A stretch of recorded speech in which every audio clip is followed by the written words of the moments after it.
What's up, everybody? Welcome to a special edition of Believe in White Sox here on the Believe Network. We are collaborating today with Todd and Fernando from the Lonestar Halo podcast because opening day is on the South Side tomorrow, March. Believe what is going to be going down at Rate Field, and we are going to have a wonderful conversation that I think will open up the eyes of both Angels fans and White Sox fans for two teams that, let's just put it quite frankly, want to have better seasons than they did last year. I think every White Sox fan wishes that they could have the season that the Angels had in 2024. So let's hit it.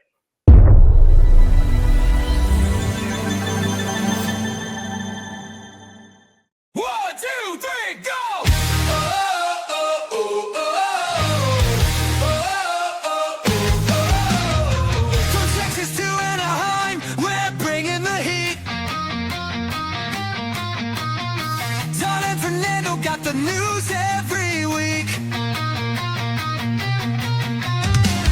Walk-offs, strikeouts, who's making a name?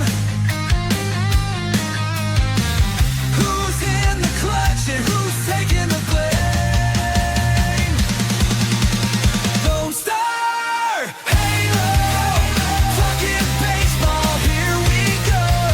Big hats, bad goals, who's gonna rise and who's gonna fall?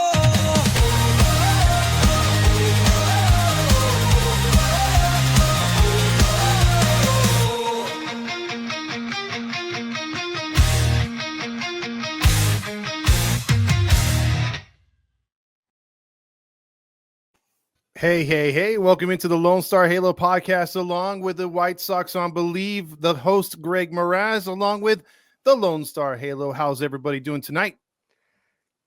Gentlemen, this is awesome. I am so happy to collaborate with you guys. You know what it means? It means opening day is around the corner, the day that we have been waiting for many, many months. And I hope that for both of us, it is a much better 25 than it was 24. Yeah, you would like to think that there's only one way to go for both teams. And I think in all fairness, there probably really is. I mean, I'd like to think that for both organizations, last season was rock bottom. The Angels are the only baseball franchise to never have 100 losses. The White Sox broke the record for most losses in a single season. So with that being said, you'd like to think that the blueprint is there for a much better 2025.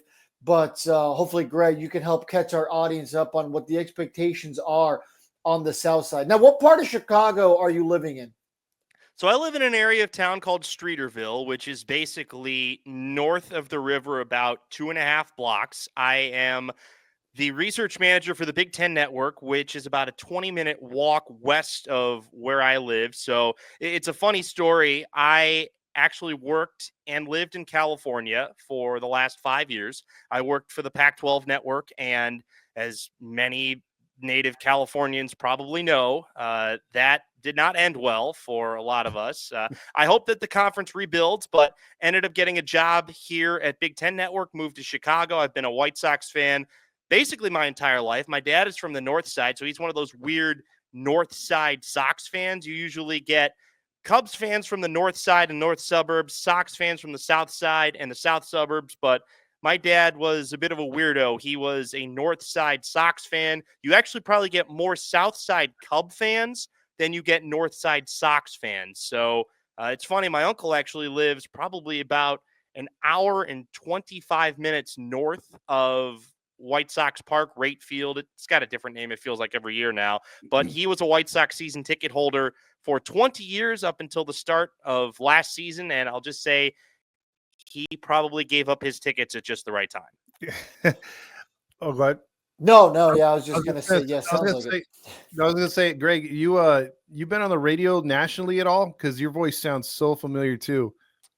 So I actually was a minor league baseball play-by-play guy for 5 years. And it's actually funny based on a couple of the guys that are on these two rosters. I actually remember watching the Burlington Bees when I was a Midwest League broadcaster, seeing Taylor Ward with them in 2015, and then seeing now White Sox backup catcher Matt Theis with them in 2016 and actually seeing some of Joe Adell at one point. Actually, no, it wasn't Joe Adell. Joe Adell was not with Burlington at that time. It was actually former Angels second round pick, who I can't remember if he ever Brandon made Marsh? the big. Jemai Jones. Oh, Actually. Jemai Jones. Yeah, Okay. yeah. He But did make it in 2020 for a short period of time. the one guy, though, that I remember distinctly because I actually had him in summer league as opposed to in the minor leagues, but I remember him because I covered him in summer league. He was somebody that not a lot of people thought of. They're like, oh, this guy's a throwaway, just a minor league fill guy. His name was Jared Walsh, and I think Angels fans probably remember the best of Jared Walsh to be pretty darn good. Yeah, he was lights out there for a couple seasons. One quick question I had before Fernando gets into his, what we were talking about last season was so frustrating. We wanted the Angels to help the White Sox set that record, and they couldn't even do that last year. We were inching our way to 100 losses for the first time, because if you didn't know, we were the only team still to this day that has never cracked 100 losses. And we thought for sure, okay, we're going to take one in Chicago, the north side or the south side. And we were going to do it. And your fans were cheering us on to do it, to help you guys. And we disappointed two fan bases at once.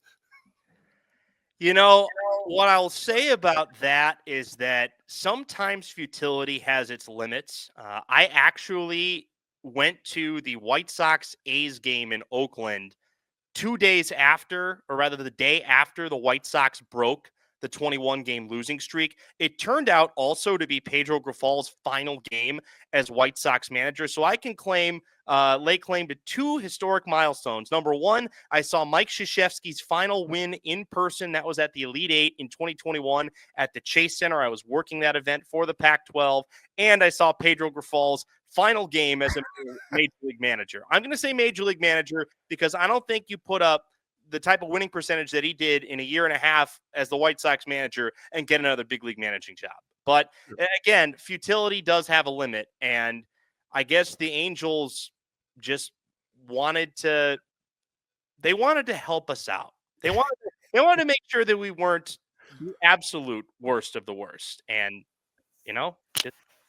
Yeah, they would have felt bad. They would have felt bad if they contributed to it. So, yeah, I for whatever it's worth, our audience knows this, who's been with us for a long time. I used to work in Chicago. I used to do pest control. I used to fly out there once a month for 3 years. And I miss the Chicagoland area a lot. I'd stay in Bolingbrook. And I really, really fell in love with the city of Chicago. Beautiful city. The people are great.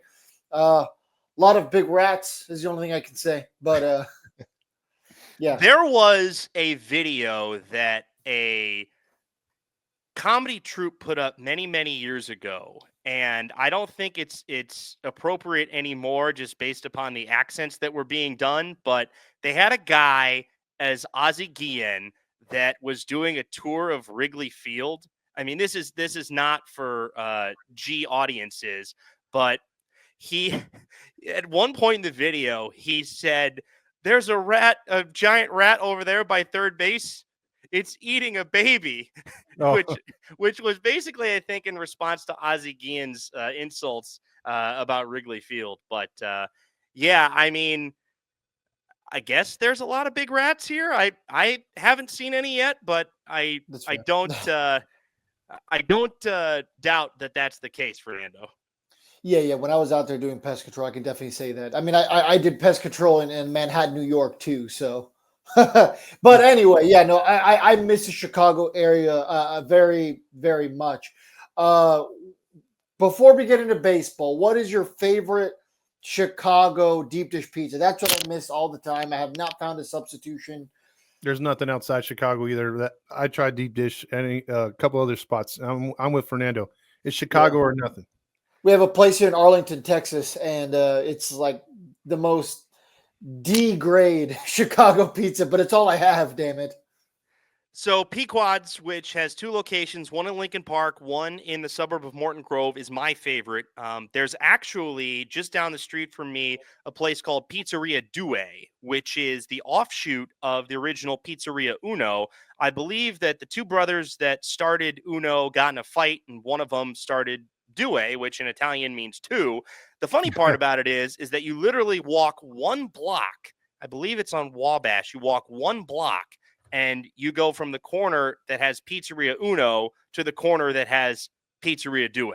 So That's hilarious. it's funny how it works out. I actually have Gino's East, Uno, Due, and Lou Malnati's all within a 3-minute walk of where I live. It's phenomenal, but I do have to limit the deep dish pizza intake. I have to make sure that there's enough exercise in there because deep dish will take up a big portion of your stomach. And Absolutely. when you're stuck inside some of the time, you cannot have that happen. That's fair. That's fair. Yeah, no, I will forever ever miss that Chicago deep dish pizza. But let's get into it a little bit here, and the White Sox. So, what do you want to share about going through last season? You can forever say that you, as a fan, survived what is a historic season, to say the least. What was it truly like? Like, what was the pulse of the franchise and the fan base? Well, there was a lot of fans that continually wanted them to sell the team. And I think a lot of the sell the team chants ended up stemming from the protests that went on in Oakland throughout the course of the last couple of years when it became pretty clear and evident early last year that the A's were going to be moving out of Oakland and to Sacramento.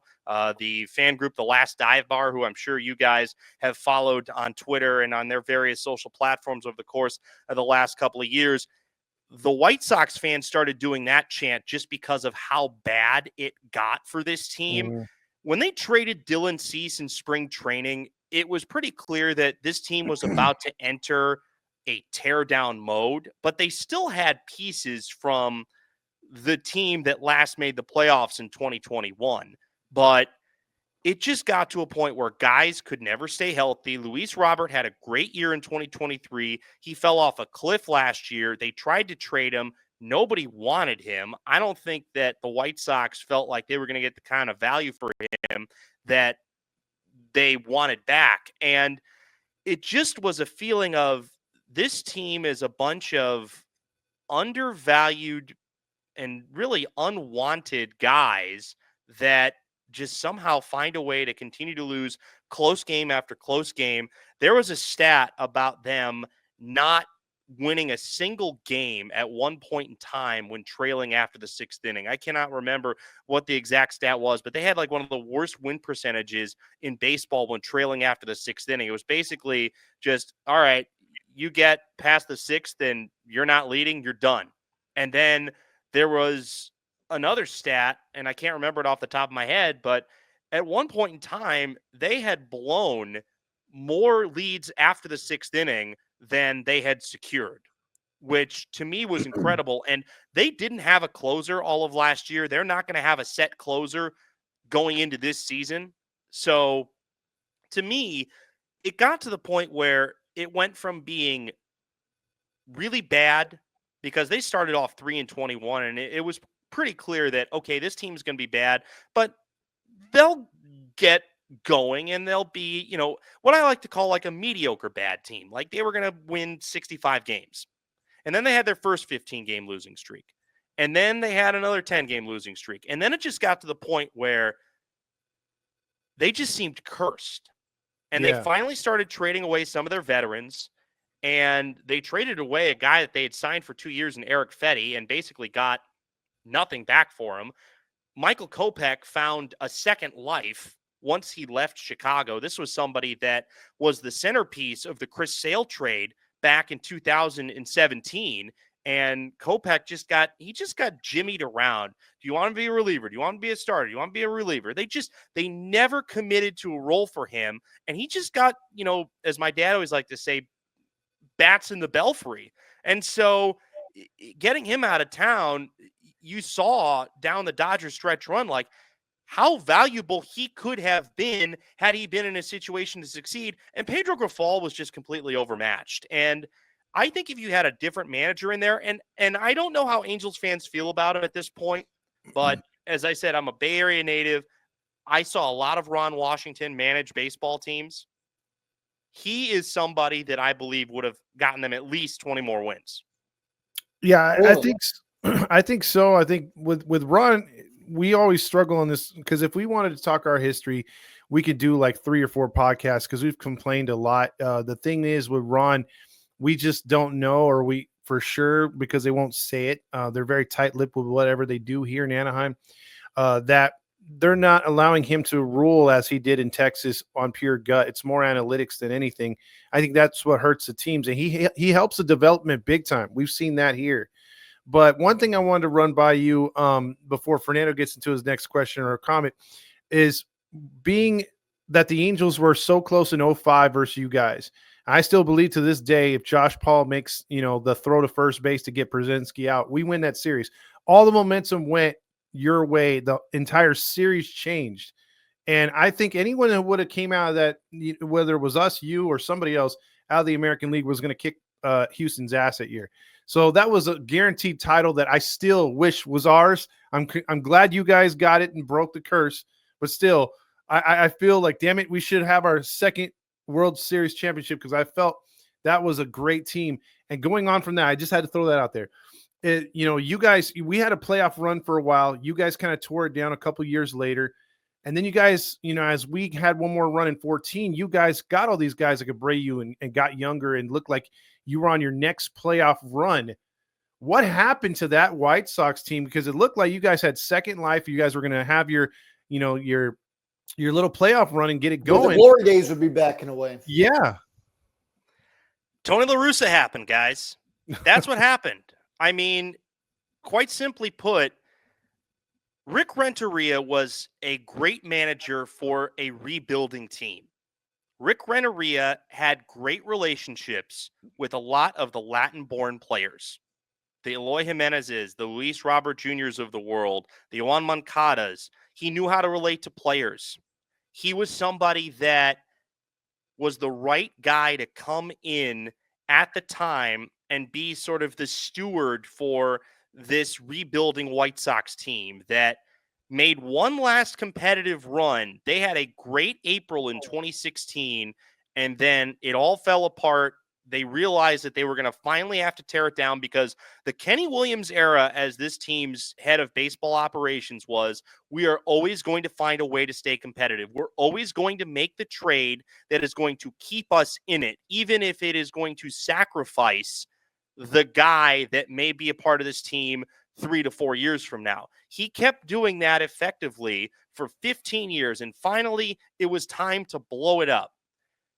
Rick Renteria didn't know how to manage a bullpen. And it was pretty clear after the COVID playoff series against the A's, a team that I believe the White Sox were more talented than. You had a rotation of Lucas Giolito, Dallas Keuchel, back when he was still competent Dallas Keuchel, and then they started Dane Dunning in that third game. That was a team that, if it was a full season, I believe probably wins the division that year. They were so much more talented than the rest of the American League Central. But they fire Rick Renteria, and everybody thinks, because of the fact that his suspension is over and that he is an analytically minded manager and somebody that had tons of success in his time in Houston, that the White Sox were going to hire A.J. Hinch. I remember listening to sports radio around here, living back in California. Oh, the White Sox are going to be the first team that calls A.J. Hinch. But because Jerry Reinsdorf fired Tony La Russa back in 1986, he apparently felt like he had to right a wrong. And I remember the Bob Nightingale report that came out, and I remember listening to a hit that Nightingale did on the radio around here, and he said that La Russa's their number one candidate. I just remember thinking, is this a joke? Like, is this one of Bob Nightingale's typos in real life? Just, by the way, shout out to Bob Nightingale, who accidentally killed Bryce Harper the other day on Twitter, which the fact that man continues to make those types of mistakes on social media, it just boggles my mind. But And that's continues not to have a massive platform at that. why you called. Yeah. And Tony La Russa just made every wrong relationship move to the point where the clubhouse got fractured. Tim Anderson became really a shell of himself, and La Russa did not get the most out of his team. And there was just one incident after another. He has his health problems and steps away. The team ends up finishing 500. They had gotten off to a terrible start in 2022. In 2021, they won one playoff game thanks to a home run from Leury Garcia, who it drove White Sox fans crazy that Tony La Russa had this obsession with Leury Garcia, who had been at one point the longest tenured White Sox in the organization, which was insane to me. It was either him or Jose Abreu, but it just, the chemistry got off. It all fell apart, and it got to the point where you had to get certain guys out of town. Well, blow it up. They did, right, Fernando? Yeah, to say the least. It's funny.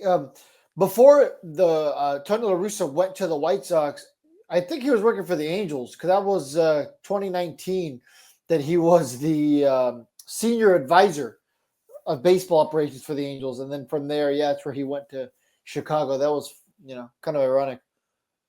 One of the things, though, and it's really curious to me, these two organizations I feel like are aligned in the fact that in recent history, they have not been good in terms of developing prospects from the lower minors. Correct, I mentioned Jared Walsh off the top, but like you talk about guys that weren't first or second round picks, both of these organizations have not done a good job in terms of developing those guys. And especially with the Angels, they have not done a good job in terms of developing pitching. So these are two organizations that you see the Angels go 63-99 last year. You see the White Sox go 41-121. It's kind of understandable why these two organizations are currently in the spots that they're in. And I think one parallel, I remembered that Garrett Crochet made his debut with the White Sox in 2020 without ever having thrown a single pitch in the minor leagues. That honor, the most recent guy, that honor is now going to go to Ryan Johnson, the Los Angeles Angels. Yeah. I'm curious what your guys' thoughts are about bringing a guy up to the big leagues that has no minor league experience. To me, I saw that and I'm like, this is very White Sox. This is something the White Sox would do. I think the Angels have been notorious lately for bringing guys up too soon. You saw it with Zach Neto. You saw it with Nolan Schanuel. Nolan Schanuel had like 20-something games in the minors before he got called up. A lot of people thought it was going to happen last year with Christian Moore, who was their first round pick last year, drafted 8th overall. I kind of want to say fortunately enough, because it didn't end up being super serious. He got injured, so we didn't have to worry about that, because that was my fear. My fear and Todd's fear was like, man, they're going to call this guy up. He's bashing. He was in low A, Inland Empire. He got called up to double A and was still mashing. So the stars were aligning. Luckily, we didn't have to deal with that. And it doesn't seem like he made the club out of spring training. But, it seems like that's the case here. To nobody's surprise, really. But I don't think it's ever a good idea to call, especially call up a pitcher with zero minor league experience, because these spring training games can only prepare you so much for when you're going out there and you're getting lit up, because baseball is such a, here in the moment type thing. You need to forget, quick memory, what do they call it? Like goldfish brain, right? You need to have that mentality in this sport. And there's no telling that this kid is going to have that, because pitching when the lights are on and it actually counts is completely different. But hey, I've been wrong before, and hopefully I'm wrong for the sake of this kid. Yeah, and that's the thing that me and Fernando have been talking about for a long time too, and you might experience the same thing. Like when we had Disney ownership, like I think Angels fans, including myself, took it for granted, because they did what the Dodgers do, which we were always envious of, is they hired and spent the most money on the stuff you didn't see behind the scenes. They had the best executives, they had the best scouting team, and they had the best coaches. talent evaluators, conditioning teams, and that has slowly declined every year under Artie Moreno, the owner of the Angels, and has gotten so bad that, again, we have missed, and there's been excuses in free agency because he penny pinches or blames it on other things, and they never really draft really good starters. That's why you don't see any good starters come through the Angels. Like, I'm jealous of the White Sox that they had Cease and others come through that organization to at least where you guys had them for a few years. The last consistent starter that came through our minor league system was drafted by us was Jared Weaver. And it's usually, hey, plugins here, free agents there. Yeah, we can make some, we can bring through the system some hitters every now and then. We could do the same thing with the bullpen. Never do it with the starters. We don't draft guys like Paul Skeens. We don't have guys that are at least, guys that can make the squad at a 2, 3, or a 4. We always get these, reclamation projects or guys that come up and they look great in the minors for a little bit. We get them up here, the show, and then they have arm troubles, and they never quite materialize. So we've been very much cursed as an organization from able to scout the right kind of pitcher, develop set pitcher, and then watch him flourish at the big league level. The White Sox developed Dylan Cease and Lucas Giolito and, to an extent, Dane Dunning, but those guys weren't drafted by the White Sox. Those guys were acquired in trades. The Jose Quintana trade is how they got both Dylan Cease and Eloy Jimenez. And there's a famous Jason Benetti call when Eloy hits a home run with the White Sox at Wrigley Field, and he says, "Thanks, Cubs." So, and people use that as the high watermark of Eloy Jimenez. But the White Sox, they're big league guys that came from their own minor league system are all guys that came in the first round. Andrew Vaughn was a first rounder. He was a surefire thing. I remember covering him when he was playing at Cal. Like, I remember the White Sox drafting him and thinking, this is going to be a surefire all-star because he was a Golden Spikes Award winner, and he has been middling at best. Garrett Crochet was a fireballer that had to have Tommy John surgery, comes back from that, becomes the highest strikeout rate guy in the American League the first half of last year, and then the White Sox don't want to pay him because Jerry Reinsdorf doesn't want to pay starting pitchers, and then you spend money on the wrong guys. They gave 4 years and $71 million to Yasmani Grandal, who was well over the hill. The Brewers are like, thank God we inflated his value. That's true. And then you sign Andrew Benintendi, who I might have a stronger left arm than he does, and I'm right-handed. I remember seeing Andrew Benintendi when I went to see the White Sox play in Oakland last year. I remember him trying to throw the ball back to home plate on a sacrifice fly, and I don't think he flew it to the infield. You spent 5 years, $75 million on a guy that can't throw and is the most expensive free agent you've ever had. That one of the Ashiba brothers, Justin Ashiba, his estate that he's building in a north suburb, Winnetka, which is probably about 45 minutes north, it's worth more money than the most valuable free agent contract that the White Sox have ever given out. And I only bring that up because he's been rumored as the main suitor to buy the White Sox if they ever become for sale. And I am sure that it drives Angels fans crazy, the fact that Artie Moreno puts the team on the market only to pull it back a few years. Oh, he did. I cannot imagine how you guys felt when he said, nah, I'm not going to sell anymore. Literally me and Fernando, right? We did a special live when he did that, and we had so many people interacting with us, like, happy days are here again. Yep. There was all the rumors swirling, who's going to get him, and we were just all in, dude. Right, yeah. Fernando? Well, the funny thing was, earlier we made a tweet and people were like, well, what are your sources? What are your sources? And I'm just like, guys, like, if you guys only knew, and I'm sure you probably experienced this too, like, we're not newsbreakers. We could be if we wanted to. We knew like an hour ahead of time that Artie Moreno was selling the team, and we were just sitting on it. We were just chatting, and then the news became official. And that's when we, the entire fan base just went into flat out jubilation. Yep. Everybody was excited. And then to what? About 6-7 months later, the carpet was ripped under us, and it was, actually no. And the offseason is going to be a little underwhelming because, Artie Moreno decided not to sell it. So it sucks so bad to get so close to, hey, things are going to change now. We're going to get a new owner. I remember the biggest argument from fans who didn't want Artie to sell the team was, well, what's the guarantee that the next owner is going to spend money? Our argument was always, why does it matter? We're not winning now anyway. Yes, Artie spends the money, and that's the one thing where our franchises are completely on different opposites.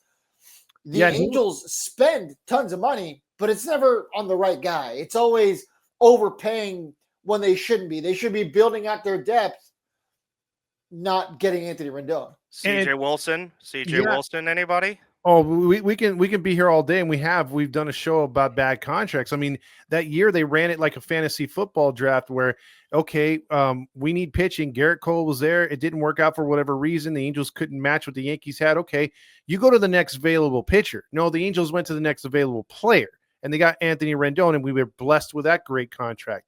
So with how it goes down, like we figured, and to Fernando's point, they said, okay, this team could sell for $2.5 billion.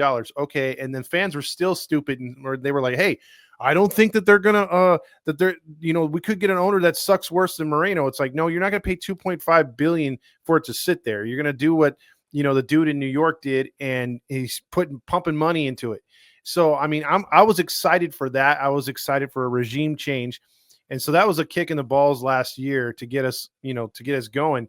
And, it's just, I mean, we're trying to be optimistic this year because we feel that as bad as this team can be into most people's eyes, that division sucks. The AL West sucks. I think out of all the American League divisions, the West is the weakest. And I agree with that. I agree with that 100%, Todd. And the reason why I would say that is that I don't know what the Astros are going to be at this point now that it feels like they're out of their main competitive window. They traded away Kyle Tucker when they didn't necessarily need to trade him away. They could have given him a contract extension. They decided not to. The Mariners are the biggest enigma of all time. Like, who could ever say that a team that's the best pitching team statistically in all of baseball would also be the worst hitting team in all of baseball? The A's are a complete wild card, and I don't know what to make of the Rangers at this point. The Rangers, same here. They spent their money, and now it feels like they are going to have buyer's remorse on a lot of those contracts, and they're just not going to be what they were 2 years ago. I'm surprised how fast that they fell off even last year. Yeah, under Bochy's care. And if you look at the Central, I mean, because the East is the East. We all know that's competitive. I think the Rays take a big step back with their stadium issues and everything else that's going on with that franchise. That could be another team that's up for sale here soon. But the Central's gotten so much better. I mean, you guys have to deal with Kansas City, who went to the postseason last year. Detroit did as well. Cleveland's still good. The Twins, to me, are the wild card in that division. A lot of no-namers, but they could come together. They've got a good organization. So the Central is definitely, I think, miles ahead of the American League West. And, we had one of our legendary San Diego guys on here, Lee Hacksaw Hamilton, the other night. And he was like, man, he goes, the key word for the Angels is health. If they can be healthy, they could be relevant. He still thinks they're not going to make a wild card. But and it's hard to when you got Kikuchi as your number one, but we like their bullpen, and if they stay healthy and Trout can be anywhere close to being Trout, we can at least make it interesting. And all we want, bro, is to be competitive in August and September. Those games matter. If we're 3 to 4 games out, the Big A is going to be packed. And I'm talking about the last wild card, not the division. If we're 3 or 4 out of the last wild card, the fans will come. And I think that's what Artie doesn't understand. He rather do promotions and sponsor. Yeah, give out another Mike Trout bobblehead. Yeah, the 30,000.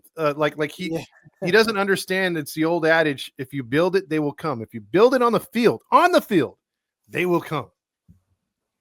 I agree with that. And I also think that from an outsider's perspective and somebody that does not follow the Angels that closely, it reminds me like 2024 for the Angels, or rather 2025. 2024 was the heartbreak stage of a bad breakup. You just got broken up with in a really bad way. Oh Not yeah. only that, your mortal enemy, the one that lives just down the street from you, just stole your girl, Oh yeah. and you grieved last year. You While he still takes you her, while he takes her to the prom, and they're prom king and queen. exactly. So now that you're done with the grieving process, how do you pick up the pieces and recover? Yep. Mike Trout was the best player in baseball for a period of, I'll make the argument, at least 5 years. He was the best player in baseball for a good 5-year period. You can make the argument that Bryce Harper was 1A in that period, but Mike Trout was a 5-tool player. He's not a 5-tool player anymore.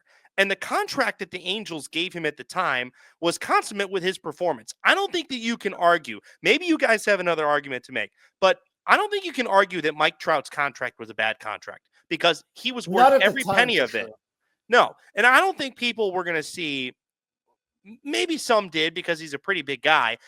I don't think people were going to necessarily feel like Mike Trout was going to have the same health problems that he did. But it's all about, and this is the thing I've been making the argument with on my show, is what do you have that's going to be part of a competitive future? Now, Jorge Soler is going to hit a lot of homers, but is he a part of a competitive future for the Angels? No. No. Is Taylor Ward going to be part of a competitive future for the Mm-mm. Angels? That has been rinsed, repeated. No. I like what Luis Renifo can give you at his best, but I also don't think that he's the type of guy that's going to end up being around when the Angels enter, their next competitive life cycle. So, in all reality, who is it that you have to have the building blocks of the next competitive life cycle? And for the White Sox, I've told this to many. 2027 is the first year that they're going to be able to realistically compete. So when their top prospects, when former Angels prospect Edgar Cuero did not make the big league team, people were like, what? Why not?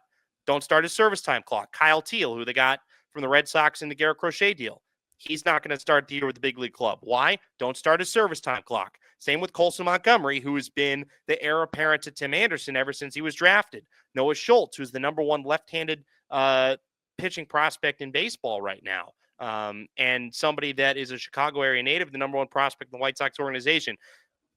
No reason to have these guys like, you're going to take it on the chin to save a year of service time. And I Yeah. have to feel like that for Angel fans, they probably feel the same way with any sort of prospect that they feel like is going to be a part of this team's next competitive life cycle. So that's why you've got Jorge Soler, Yohan Moncada, Tim Anderson on this team. Like, they were the future 5 years ago. Now they're just roster fillers that you hope are going to make you competitive. But I will say this, like, I'd rather have Tim Anderson and Yohan Moncada than the excuse of Austin Slater, Michael A. Taylor, Josh Rojas, and Mike Talkman as the roster fillers for this 2025 Chicago White Sox team. So you said realistically you could potentially see them competing in 2 seasons, you said? Yes, I think 2027, and that's Okay. optimistic. That's Okay. optimistic. That's assuming that you hit on and did I have that right? I always mix up Cuero and Corey Lee. No. Cuero So yeah, Cuero was the main cornerstone of the Giolito trade, along with Kai Bush. Kai Bush is obviously sidelined now because he had Tommy John surgery. So in theory, he wouldn't be back till next year if all goes well. And And then we did a show with Bush, and we thought, man, yeah. this guy's, Fernando got his parents on as well. We talked with them as him at the same time, and we were like, oh man, this is gonna be a good, he's got a good solid head on his shoulders, which he still probably will be for the Sox, but it's just unfortunate he had the arm issue. Otherwise, we were thinking, okay, this is gonna be another lefty out of the The rotation. Angels, yeah. He only started about 4 or 5 games for you guys? Yeah, he had some severe control issues. He had 2 starts, I believe, where he had at least 5 walks. I think his major league debut, which was actually in Oakland. Yes. He went to college at St. Mary's, which is only about 20-minute drive from the Oakland Coliseum. I believe he had 5 walks in that game. So he had severe walk issues in that game. But, 2 guys that were part of the White Sox rotation last year and 2 guys that I really hope are going to be a big part of the future, him and Drew Thorpe, who the White Sox got. And Drew Thorpe was somebody that he was valued enough to where the Padres got him in the Juan Soto deal, and then the White Sox got him in the Dylan Cease deal, and now he's undergoing Tommy John surgery. So 2 guys that I envisioned being a part of this rotation in 2 years as like the main guys in this 5-man rotation, you're both not going to see until 2026, May 2026 at the earliest. So, I think that to kind of, bring it back to the start of this tangent of mine, you have to be conscientious of service time. But there's a big difference, in my opinion, between where the White Sox are and where the Angels are. The White Sox don't have a Mike Trout. They don't have a generational superstar that you're trying to get the best out of while you still have him. The White Sox have Andrew Vaughn. That's the only position player remaining from the team that won the division in 2021. And Andrew Vaughn is seemingly old compared to everybody else that is going to be starting for this team. And just, and this is kind of like where we're at in the life cycle. A former Angels first-round pick is going to be the White Sox opening day catcher more than likely. Matt Dice. Matt Dice.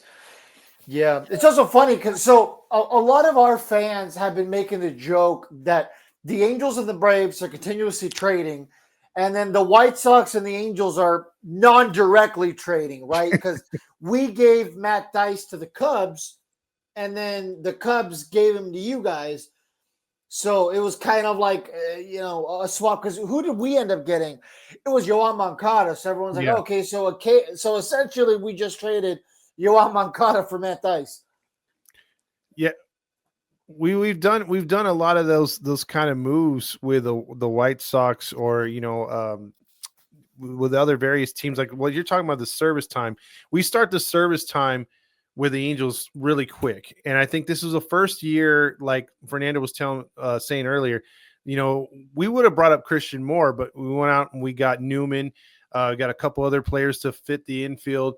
First year that they've actually made an onus on getting, players that can stay up here and let the young kids continue to maturate. Because we really didn't have that middle ground player, like you were talking about, bringing in a free agent to see if he could shine, and then maybe flipping him at the deadline, getting a couple players and restocking. Because they kind of restocked last year. We got some good pitchers that are now knocking on the door in AAA and AA finally, to where, they could, because Kowanowitz has now made a fifth spot for the Angels, guy that beat out Reed Detmers, former #1 pick. So you're seeing some, a lot more of the young guys pushing the veterans. And we like that. We like the competitive, power. Like your spot, unless you're Mike Trout, is not saved. So I think the White Sox can get to that spot in a couple years. And I think the Angels may contend next year if they continue to build on what they got going on. You know what's funny, Todd? I was just thinking about this, and it's wild to me. You know who I'd actually really love to see as a longstanding member of the White Sox outfield, like a guy that you can build around, because the White Sox do not have any core outfield guys to build around. I'm not including Luis Robert Jr. in there because they're going to end up trading him at some point. Mm-hmm. I'd love to see Mickey Moniak on the south side. I was getting ready to hear that. Well, he's available, bro. What was the logic behind that move? That to me is puzzling as to why somebody who really got a career redemption after falling out as a member of the Phillies organization. I'm surprised the Angels made that move. Was his spring that bad? Well, he's batting like what, 187? Yeah. What were your thoughts on him, Fernando? Honestly, Mickey, because we've not addressed that yet. Well, yeah, because that just happened today. The best I can figure is the organization didn't see a path forward with him, in the sense of you had to make a decision on him, right? You had to cut him because he's out of options. So I was surprised they just outright released him. I mean, maybe there really was no market for him in terms of a trade. You wouldn't have gotten much. I mean, we're talking player to be named later. We're talking cash, and obviously they couldn't even get that for him, or they probably would have. But part of me is not surprised because, like I said, what are you going to do with him? There's literally nothing you can do. It's just you keep him on the roster, and he is a fourth outfielder. But here's the thing. I think Joe Adell has done a little bit more last year to prove that he could be an everyday player. You know, he was nominated for a Gold Glove. He finally broke 20 home runs. I have it on very good authority inside the organization that Joe Adell is on a short leash. And I have no problem believing that. But the problem after that is then what? You don't have Mickey Moniak anymore. Joe Adell, what are you going to do with him if he's batting, 150 in 2 or 3 weeks? What options do we have? Yeah, because from what I know, he like Adele's most likely going to be the fourth outfielder right now with Ward, Soler, and Trout, and then them DHing somebody else. So because I still think they're going to throw Soler out there at some point. I don't think they'll start Adele, but stranger things have happened. I think with Moniak, my take on it real quick is I think the Phillies gave up on him for a reason. We took a chance on a new place, less pressure. And the guy's tiny, man. When I saw him at the bowling alley for Ohapi's event last year, I'm like, dude, I dwarfed this guy. He's one of our outfielders. What the hell? And I think the organization got tired of him for the 2 seasons he was here, of just striking out way too much, putting up very mediocre sub 200 averages until August, and then August and September he would get hot. And he did that 2 years in a row, and then he came out minor league. He really needed to ball out to keep his spot, and he didn't do it. See, that's the thing, though, is that the Angels can afford to release a guy like Mickey Moniak. The White Sox don't even have somebody of his age that anybody really would want. I mean, the White Sox have effectively assembled their outfield with 2 high-priced guys, one of them that came from your own organization that wants out in Luis Robert, one of them that you overpaid, who I've already ranted about, in Andrew Benintendi, and then you've got, the journeyman of all journeymen and platoon guys in Austin Slater, Michael A. Taylor, and Mike Tauchman. And with the inability to want to see anything more from Dominic Fletcher, which surprises me, I feel like he'll be on the big league roster at some point in the first month of the year because he was up and down a good amount last year. And for as much as people talked about Oscar Colas when he was first coming up, he has not delivered at the big league level. So maybe Mickey Moniak is a guy at only 26 years of age that you sign him because what else do you have to lose? Another 121 games? Yeah, more of a why not type of thing. Well, with that being said, Fernando, do you want to get into some records or predictions going into this opening series? Not only just on the series itself, but the records. No, we're definitely running a little long here. So let's Pacoda standings has the White Sox winning 62.1 games. What is your over under on that? Is that about where you expect them to be this year? I'm going to say that they're going to end up as the 2024 Los Angeles Angels. I'm going to go 60. I'm going to go 63 and 99. Hey, step in the right direction. What I've been saying is you need to see improvement. Is 99 losses an improvement for most organizations? No. For the White Sox, it's a 22-game improvement. Hey, there you go. So I'm going to take the over, but barely. Okay. Now, it does seem like you're very knowledgeable about the Angels, at least more than a typical person. So let me ask you this. Pacoda has the Angels at 74.3. Can they at least win 75 in your opinion? In that division, I'm going to say yes. I like Yusei Kikuchi. I think he was a good sign. Anybody that sleeps 14 hours a day is all fine by me. He is somebody that's been a very reliable starter throughout the course of his career. And there's still a lot of talent. Like, look, I know he's old, but I love Kenley Jansen. Kenley Yeah. Jansen, when he's at his best, is one of the best in baseball. And when you talk about pure stuff, Ben Joyce has the potential to be a star if he can refine his stuff to where people want it to be refined to. I think the Angels have a lot of talent. It's just a matter of putting it all together. And I'll say this, like, just from the White Sox perspective, Yoan Moncada and Tim Anderson at their best were elite infielders. Tim Anderson was a batting champion. I don't know what his future is going to be this year or if he's ever going to find what he once was. But if he can return to the form that made him one of the next greatest superstars, at least in a lot of people's minds, then the Angels just got an absolute steal out of somebody they basically paid nothing for. Yeah, and I guess the good news with Anderson here in his situation, he doesn't have to be the guy, right? In Chicago, there was a great chunk of that, projected playoff run where he was supposed to be the guy, right? He was the face of the franchise there. He was well known. He was well respected as one of Change the game. top. That was that Absolutely. whole saying was based around him. Change the game. Absolutely, and then when the injuries kind of started to stack up on it, because I mean, even he was adamant that's what it was. It was just injuries that were plaguing him. The expectation wasn't met because of that. So all of a sudden, the narrative switched in Major League Baseball to, well, this guy can't play anymore. When you know what, he kind of proved this spring, even if it's just for now, that he at least has a little bit of gas in the tank. So I'm hoping for his sake he can just have a serviceable year because the guy's still pretty young, all things considered. Yeah, and I like the He's what, 30, 34? think so. Yeah, that sounds about right because he was a JUCO draftee in 2012. He probably would have about 1920. So, Let's see. yeah, I think probably 30, 33 or 34.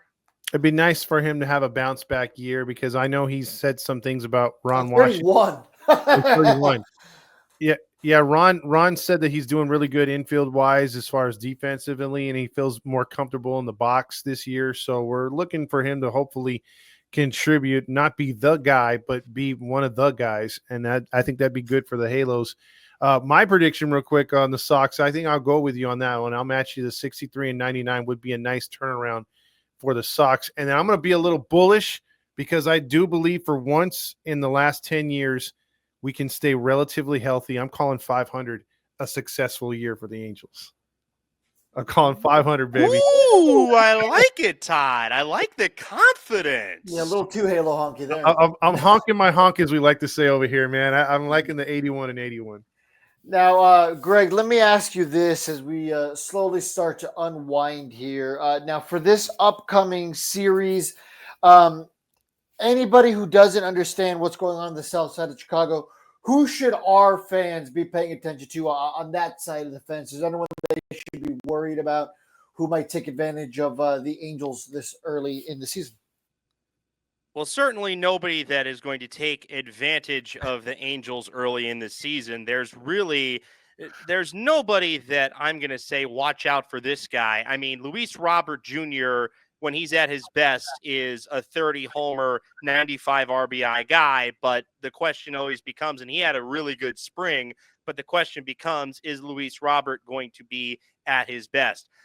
The White Sox starting rotation is something that is extremely intriguing to me because the White Sox are going to go with an opening day starter that has 4 career appearances. A guy named Sean Burke, who was a 3rd-round pick in 2021. Everybody thought that it was going to be Jonathan Cannon, who was a big part of their rotation last year, an ERA around 4.5. But I don't know if it's going to be Davis Martin and then Cannon, but it's going to be Burke, Cannon, and Martin. Davis Martin also had a really good spring.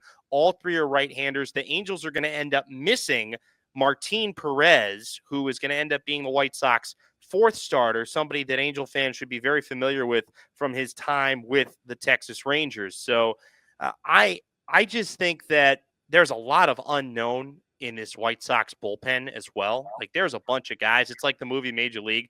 Who are these guys? Like, I know who Penn Murphy is because I covered him when he was a relief pitcher at Santa Clara, but there's a lot of guys that are effectively Penn Murphy on this team that you have absolutely no idea what they're going to be.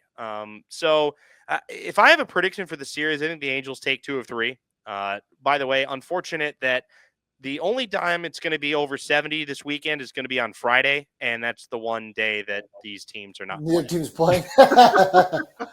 Yeah, I I'm don't so like that. mad about that. I'm so mad. I've hated that for like the last 5 or 6 years. Manfred put that in where it's like, oh, let's have opening day, do all the celebrations, day off tomorrow. I don't like that, man. I just would like to finish out the series, but that is how it is. And we have going Kikuchi in game 1, Soriano in game 2, and then to be determined. Who do you think Fernando goes in game 3 for us? Yeah. So you said it's Kikuchi and then Soriano. Yeah. Sorry, I put you on the spot What- right there. My bad. Was it Tyler Anderson? Perhaps. Yeah, Would that? Because he's projected to be third, right? Because Kohanowitz is fifth. Kwana, yeah, he's 5th. So yeah, I would venture to guess it's probably going to be Tyler Anderson. Okay, so 2 lefties. Is that going to cause problems for the White Sox? I don't necessarily think it's going to cause a lot of problems, but I don't know if it's going to cause a lot of solutions. I mean, the White Sox a couple of years ago were elite at hitting left-handed pitchers, but that's when they still had Tim Anderson and Eloy Jimenez and Jose Abreu. Andrew Vaughn is pretty good against left-handed pitching. The one guy that, and I don't know how much of him you guys saw when he was up in the bigs with the Dodgers at all, but I covered him in the minor leagues. I'm really disappointed with what I've seen from Miguel Vargas so far. I thought that Miguel Vargas was going to be an absolute stud, and he really bottomed out last year. All the reports out of camp is that he's got a good new mindset and that he's coming into this year with a fresh start, but he's definitely somebody that would mash left-handed pitching if he is at his best. I remember him doing that when he was in the minors. But the White Sox outfield, Austin Slater for the majority of his career with the Giants was a platoon guy against left-handers. Same with Michael A. Taylor. So you're just going to get a lot of right-handed bats. Not right-handed bats that I necessarily feel like are going to dominate left-handed pitching, but you say Kikuchi is a guy that he's got so much junk that the White Sox historically have just not been a good team in terms of adjusting to breaking balls. They've been a fastball first hitting organization really over the course of the last 15 years, or at least since Kenny Williams has had his imprint on this organization. He's obviously now gone, him and Rickon, but when people ask me, like, do you feel like any specific situation is going to do X, Y, or Z? I mean, I don't know, guys. This team lost 121 games last year. Your guess is as good as mine for everything. I mean, there's no sample size. There's nothing to predict here because, and I say that lovingly because of the fact that this team has literally nowhere to go but up, and I don't feel like the guys that are a part of this opening day roster, in which, by the way, the White Sox have not announced their opening day roster yet. Will Venable said he's going to wait up until the deadline to actually submit the opening day roster. So Angel fans might not know who the 26 are for the White Sox until opening day comes on a day game on Thursday. I will say this, though. The second base spot is right now the most highly contested. More than likely, it's going to be former White Sox top 10 prospect Lenine Sosa, who I also covered in the minors and was much more impressed with him at rookie ball Great Falls than I have been in his time in the major leagues. Well, I'll tell you this real quick. I think the Sox, as far as the team's concerned, you can't look back to last year. You just got to, as long as you're not getting blown out and you're not getting shut out, I think that's a positive. And that's no offense to White Sox fans. I think that's just how bad it was last year. And I think with us, we just want to be competitive. We want to push teams instead of losing 9-1 or striking out 18 times in a game. And I think that's what we're looking for is make more contact this year. Because we went on and on about it. I do a post-game show for this network, and night after night, seeing the fact that your innings last about on average 6 minutes, and then it's another commercial, and the other team is about 16 to 17 minutes. They're just putting together better at bats. We're not doing that. So I'm hoping we got more contact hitters this year. If everyone can stay healthy, I think our pitching was good enough to win games. That's why I'm bullish on this team at 81 wins. Fernando, what do you gave yours for your prediction? Or are you having it on yet as far as what you think the team's going to go? I think they're going to win about 80 games this year. So they're going to be just under that 500 mark. I think 500 is the goal because when you lose 99 games, you have to be realistic. And I think flirting with that 500 could put them in a situation where they're at least playing competitive games down the stretch. And that's what we want. Like you said, we don't necessarily need this team to make the playoffs. Of course, that'd be great, but that's the hope for everybody.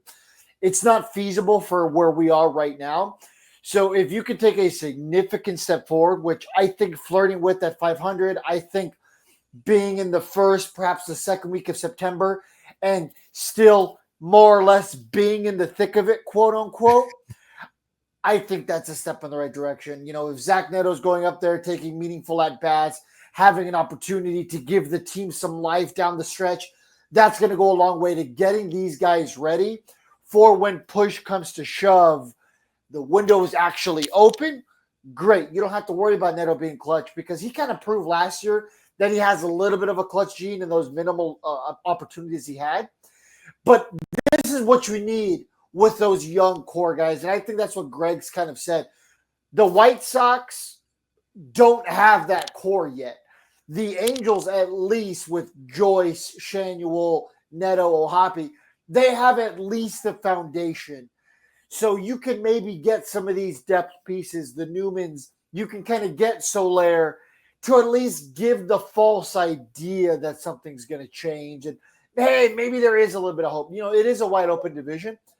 But honestly, I still think this is probably the Rangers division to lose right now, with perhaps Seattle proving some people wrong, because everybody knows they have one of the best rotations in Major League Baseball, question mark, at least in the American League for sure. Their bats just haven't done anything to, solidify that team. They literally pissed away the division last year. So with that being said, I think it's going to be a 2-dog race there. But yeah, I see us in that 80-win ballpark. And do you see us winning this series as Greg did? The Angels winning the series? Yeah, I think it's going to be a 2-1 series. I think we're going to lose opening day because the Angels always lose opening day. Seriously, when was the last time we won an opening day? I can't remember. I can't remember. The White Sox will be over 500 this year. There you go. Make T-shirts and everything. If you go to the Chicago White Sox team store, you don't see that team shirt, riot. Yeah, I got to ask you this, Greg. I know that you're going to have the obligatory sellout probably, or close to a sellout on the opening day. What do you think the crowds are going to be for game 2 and 3? I got $4 tickets on my phone on StubHub for Saturday. I haven't bought them yet because I'm not sure if I can go Saturday, but you can get in for as low as $4. I actually just saw a deal. You might as well for $4. I was just scrolling through my Who cares? I was going through my Instagram stories before we hopped on here, and they do a great job at like geo advertising. Like, there was a deal that popped up on one of the IG ads.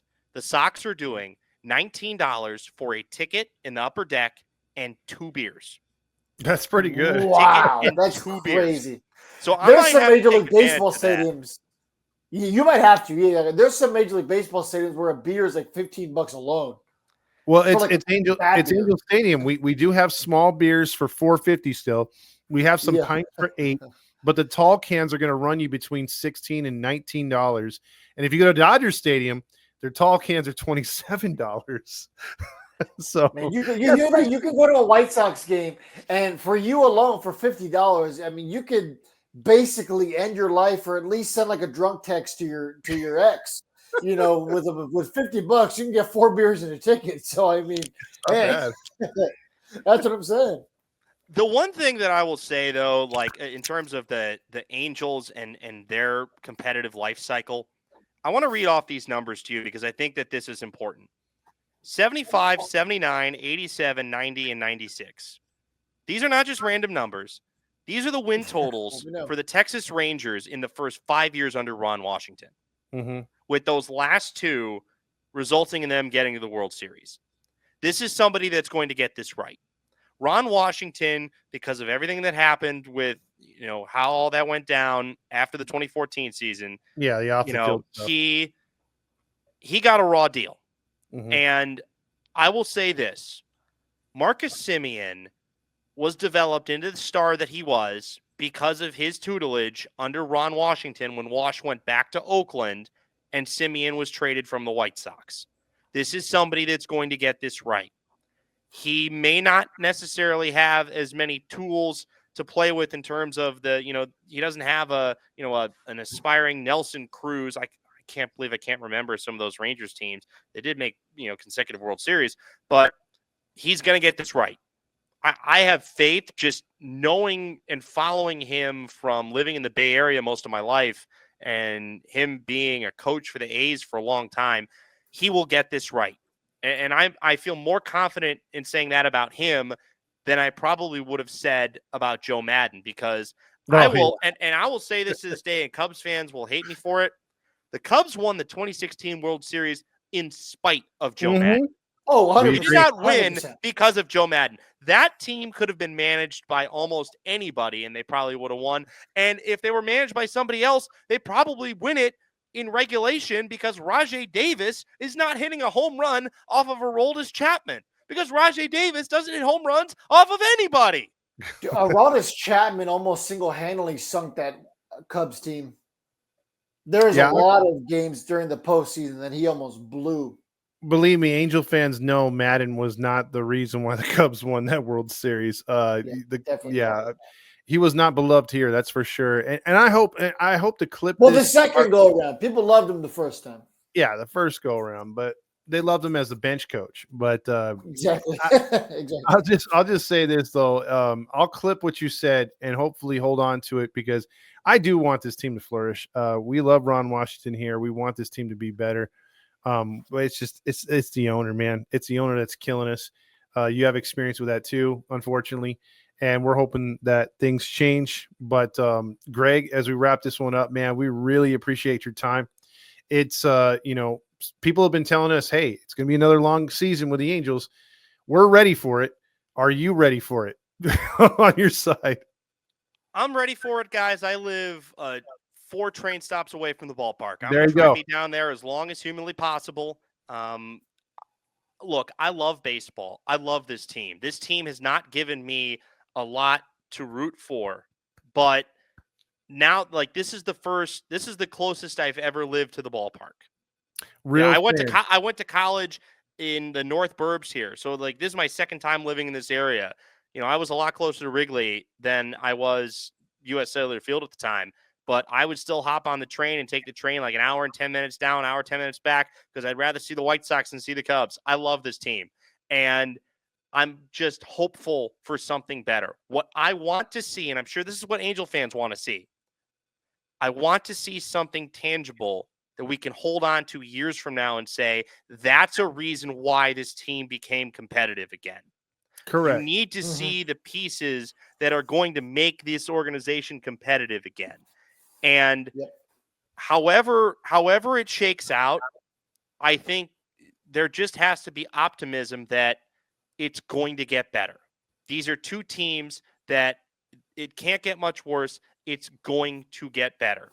Now, the Angels, like you guys have said, play in a much weaker division than the White Sox do. But truth be told, the White Sox last division title in 2021, the AL Central was definitely the weakest division in the American League at that time. So these cycles come and go, guys, and there's always a surprise team. Like, nobody in the middle of August last year saw the Detroit Tigers making the playoffs. That's nobody. True. Yeah. So nobody to start the year last year thought the Royals were going to have as good of a season as they did. Bobby Witt Jr., though, is like a once-in-a-generation type guy. And Oh, I'll yeah, say that's this, the thing that pains me is, you know who was the pick directly after Bobby Witt Jr.? Andrew Vaughn.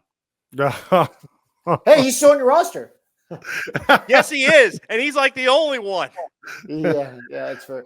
The last thing, I'll say on behalf of Angels fans, is the biggest thing that's annoyed us is the way the organization pitched the beginning of last year, right? When Ron Washington was signed, he was adamant that we were going to compete and You can take that to the bank, and Yeah. all these one-liner and quotes. Our fan base is starving for a winner, but we're also just starving for realism from the front office. I think the front office just assumes that given the market, the fans aren't interested in a rebuild. But there's so many of us that want a true rebuild or wanted a true rebuild. It's not going to happen now, is my guess, because they already have this like young core taking place. There's kind of no reason to do it now. It should have happened, 5-6 years ago. Really, honestly, before we even got Shohei, it should have happened. So now it's just a matter of you're in it. Maybe you commit a little bit more this year to that potential or brewing rebuild. If we're out of it come the trade deadline, trade Taylor Ward, trade Tyler Anderson, so you can kind of speed up the process a little bit and just be honest what it is, right? Call a spade, because that's where the frustration has been coming from Angels fans. So and then also have that draft. This year's draft is super critical for us as a franchise. And when you're picking second overall, you kind of have the ability to stock up your farm system pretty quick, right? Correct. We're right now listed as the worst farm system, which whatever, nothing new here. It's been like that really for the last 15 years. But you can easily, if you do it right, if you're picking second overall, you could easily jump up to, I would say, 20s. But I also think, like, as somebody that worked in the minor leagues for 5 years, like, yes, you want those first round picks to be able to hit, but you also need your mid round picks to develop into guys that can be depth guys in the infield, fourth outfielders, sixth or seventh inning guys out of your bullpen. That's what you really need. And the last thing that I'll say, we haven't even gotten that. The last thing that I'll say is when you talk about the markets, like the one place where Angels fans and White Sox fans, in my opinion, can come together is they are sadly the little brothers in their own market. Absolutely. Everybody here cares more about the Cubs than they do about the White Sox, and everybody in Southern California, or at least, I mean, look, it bugs me to no end, and this is a pet peeve of mine, like the fact that people group the Angels in as part of the greater LA metro area. No, it's Orange County, guys. Believe me. It's Orange County. It's not Los Angeles. Artie Moreno. That is not the fans. The fans do not call ourselves LA. We rather be called OC of China than freaking Los Angeles. Believe me. My point being, though, is that because they are grouped into the LA market, there's a little brother syndrome. People are always going to pay more attention to the Dodgers. People are always going to pay more attention to the Cubs. And there is always we have something to prove, whether it be the Angels proving it in 2002 with one of the more miraculous playoff runs that you can remember, or the White Sox proving it in 2005. These are fan bases that are elite when their teams are good, and they just need something to cheer about. The casual fans are going to come out to the Cub games and the Dodger games. The diehards are the ones that want to be at Angel games and be at White Sox games.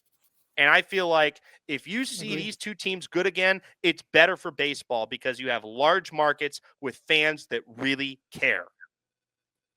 Well said. Totally. I mean, we totally agree with that as well. Well, Greg, what is your social media? And just in case baseball fans in general want to follow, because we do have a Around the League show, so people will tune in to watch James's show when he on our network, who previews all the other games around the league. And so people always have their thoughts on all the other major league teams. Where can they find you?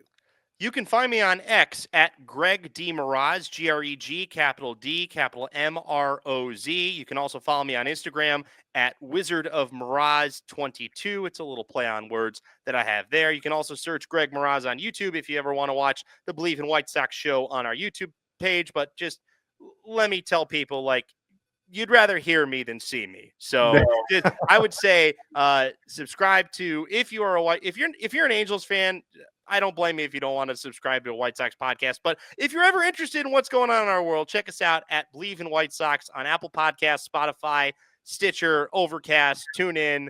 I'm not sure if it's even on two of those platforms, but I know for sure Apple and Spotify. So Todd, Fernando, you guys have been awesome. This has been a lovely way to spend my time ruminating about what's going to be the greatest day of the year on Thursday? Opening day. I mean, you cannot beat it. South Side's going to be hopped.